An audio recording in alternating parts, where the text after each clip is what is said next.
Grazie, la parola adesso al Alberto Micello.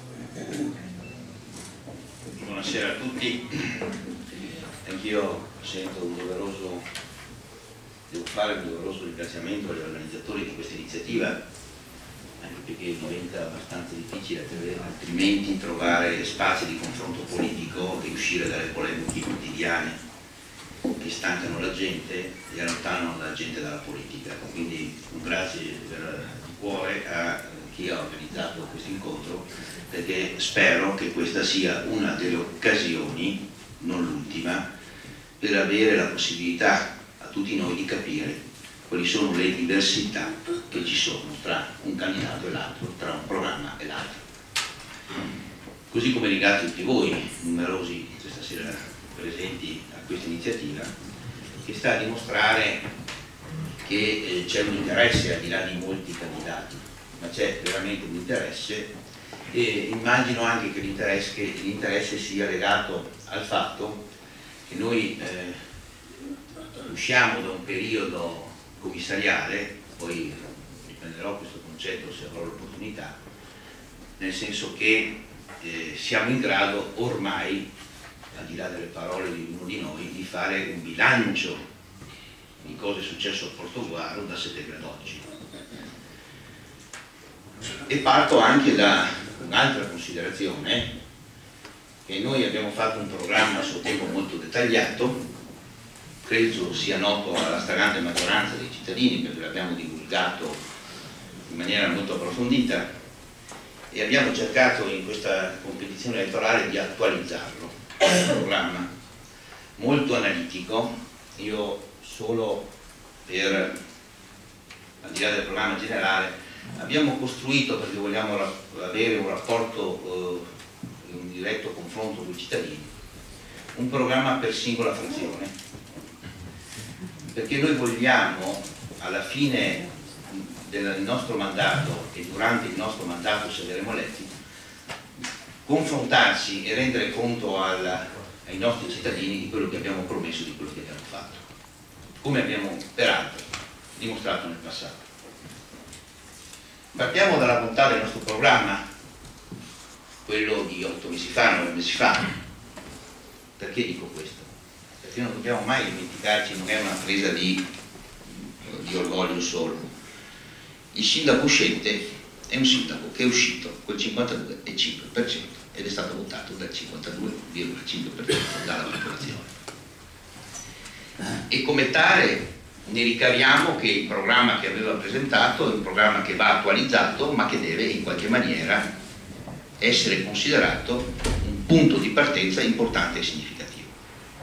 Come si colloca questa campagna elettorale e in che momento storico?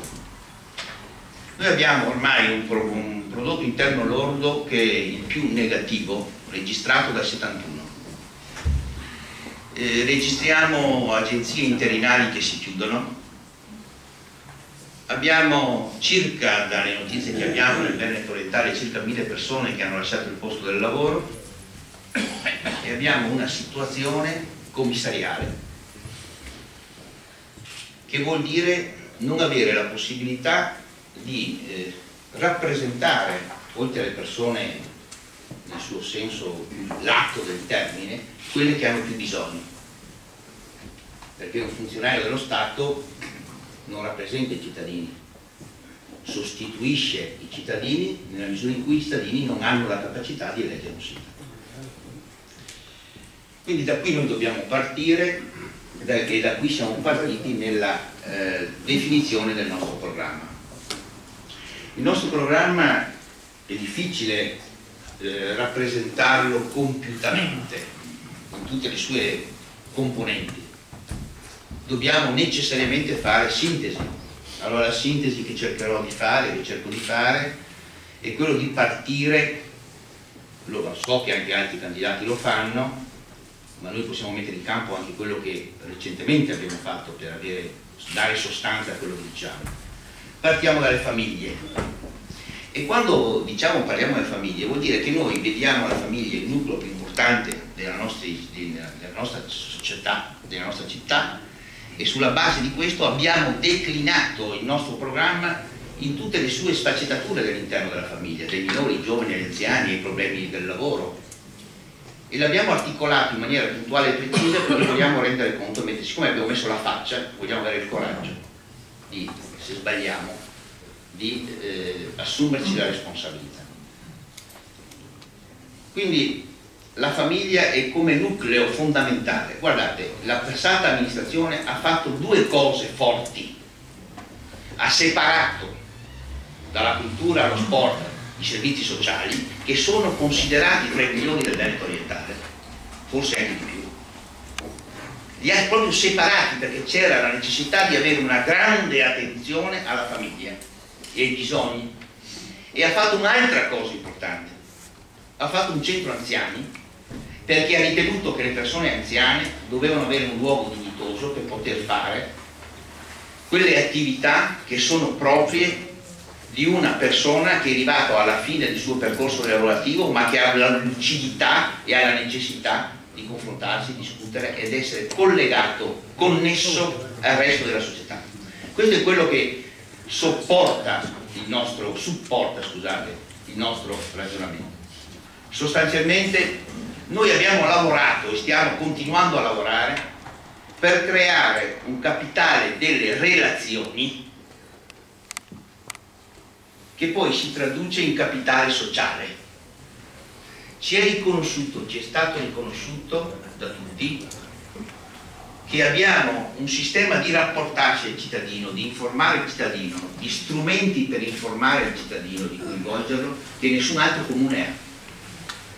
Quando parlo questo parlo della webcam quando si fanno i consigli comunali, parlo del sito internet, parlo del foglio informativo che arrivava in tutte le case prima delle scorse, parlo dell'ufficio relazioni col pubblico che lo abbiamo attrezzato per essere a contatto con la gente, parlo dei numeri verdi che sono attivati, parlo di tutte quelle attività che noi abbiamo fatto e vogliamo fare, vogliamo mantenere, di considerare il cittadino non un semplice soggetto che ha dei bisogni, che deve vedere i soldi e basta. Noi consideriamo, noi esistiamo, la politica esiste, un'amministrazione esiste, se esistono i cittadini, e chi amministra deve rispondere ai bisogni dei cittadini. Tutto il nostro lavoro, tutto il nostro impegno, tutta la nostra capacità, tutta la nostra professionalità la stiamo mettendo su questo. È chiaro che parlando di famiglia è l'elemento fondamentale, ma quando altri argomenti importanti sono il lavoro, ma per poter parlare di lavoro bisogna che noi facciamo diventare Portogallo il punto di riferimento della Venezia orientale. Non possiamo essere una frazione di San Donato, tanto per intenderci, che è uno slogan che io considero e si sta verificando. Poi se qualcuno farà le domande c'è il grado anche di dimostrarlo, perché normalmente io mi muovo 8 minuti. Ho superato, chiudo scusa, chiudo scusa.